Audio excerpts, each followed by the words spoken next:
Have you ever pondered why some habits stick with us like glue, while others we can easily let go?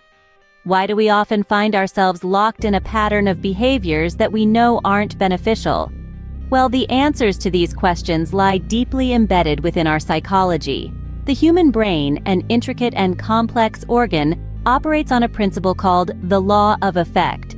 This principle states that behaviors followed by satisfying consequences are likely to be repeated, while those followed by unpleasant consequences are less likely to be repeated.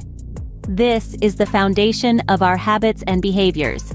Furthermore, our brains are wired to save energy.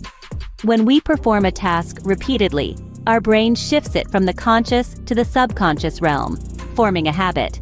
This process, called chunking, allows the brain to work less and preserve energy. So, when you find yourself mindlessly reaching for that cookie jar, it's your brain on autopilot, following the pattern it has chunked together. Now, moving on to the crux of our discussion today, unlearning bad habits. First and foremost, it's important to understand that unlearning isn't about forgetting or erasing a habit. It's about creating a new, healthier habit that overpowers the old one.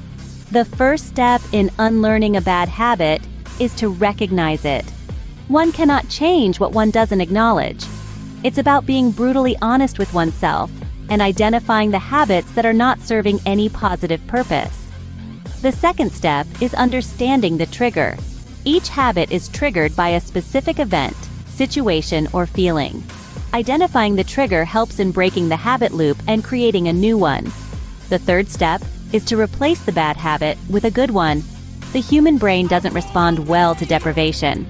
If you take away a habit without replacing it, the brain will resist.